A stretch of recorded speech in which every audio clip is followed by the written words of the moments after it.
In this video, we're going to look at organometallic compounds and how they can be used to create carbon-carbon bonds. So what is an organometallic compound? It is a compound that contains a carbon-metal bond. We're going to group them into three, obviously very official titles. Primarily ionic, polar covalent-ish, or primarily covalent. Your primarily ionic organometallic compounds are going to have metals that have very different electronegativity from carbon, and their electronegativity is so different that they actually look like ionic compounds. So this would be a very strong base, and then this part would be a Lewis acid. So these are essentially ionic compounds. These would be very, very reactive. In the middle, we have our polar covalent-ish compounds. These are actually the ones that we're going to use the most of. And what makes these so special is that they sit right in between this ionic and covalent line, where they're not so ionic that you have an incredibly strong base present that would be nearly impossible to form, but they're also not so covalent that they're unreactive.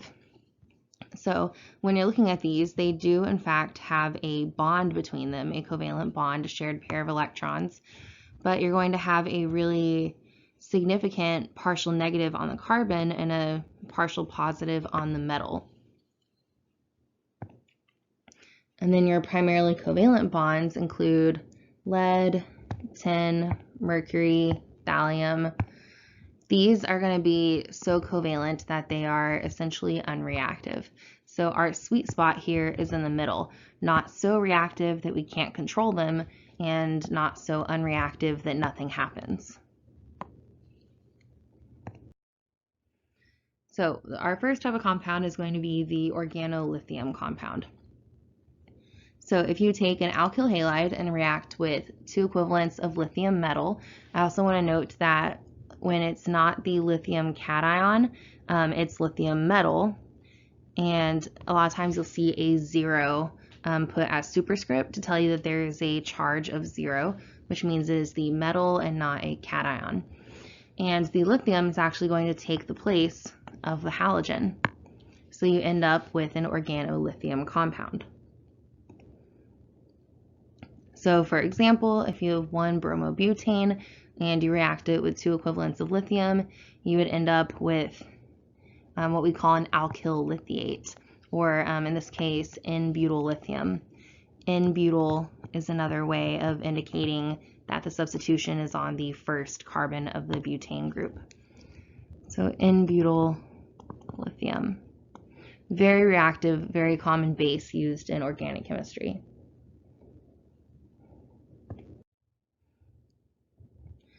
Now, the Grignard reagent is our really fun one. I always know when somebody is not watching videos or going to class because they'll go to my office hours and ask me what the Grignard is.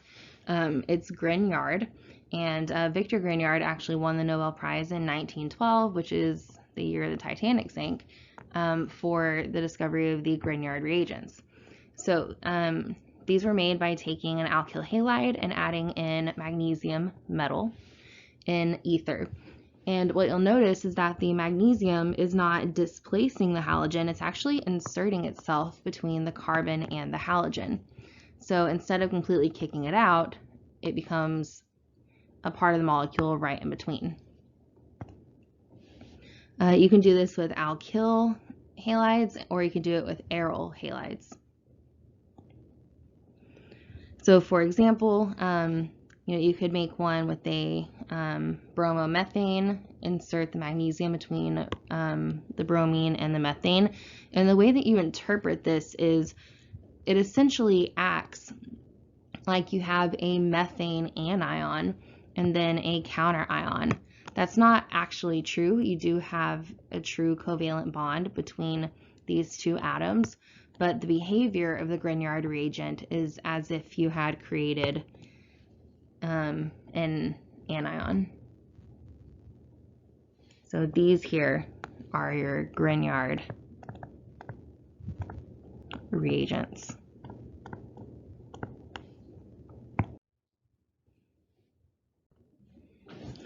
Something really important to note about organolithium and organomagnesium compounds is that they are going to essentially act like deprotonated alkanes, which means they are still pretty strong bases. They're stabilized by their counter ion and also by the solvent that they are in, but they're still going to act as bases. So if you put a Grignard reagent in water, you're going to end up with the electrons between the carbon and the magnesium actually picking up this proton. And so you will end up just protonating your alkyl group, and you'll have an equivalent of hydroxide plus magnesium 2 plus bromide.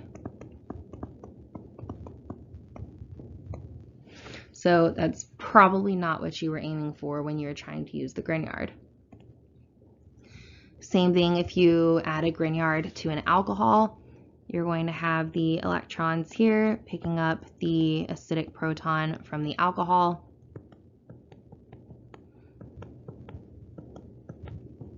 And you'll end up with benzene plus methoxide plus magnesium plus iodide. So not part of the grand plan. However, you can use this in a way that's beneficial. If you want to use these as a strong base, they can be very useful in creating alkanide anions. So you can take a Grignard reagent, react with a terminal alkyne, put these electrons back on to the alkyne carbon, and you'll end up with an alkanide anion that can be used for whatever you're trying to do, probably to use it as a nucleophile. And you'll end up with methane, magnesium, and bromide. So the only reason I'm really bothering drawing out these products is to remind you of why this works. The pKa of methane is about 50, while the pKa of a terminal alkyne is around 25. And you can also do this with an alkyl lithiate, such as N-butyl lithium. You can deprotonate that terminal alkyne.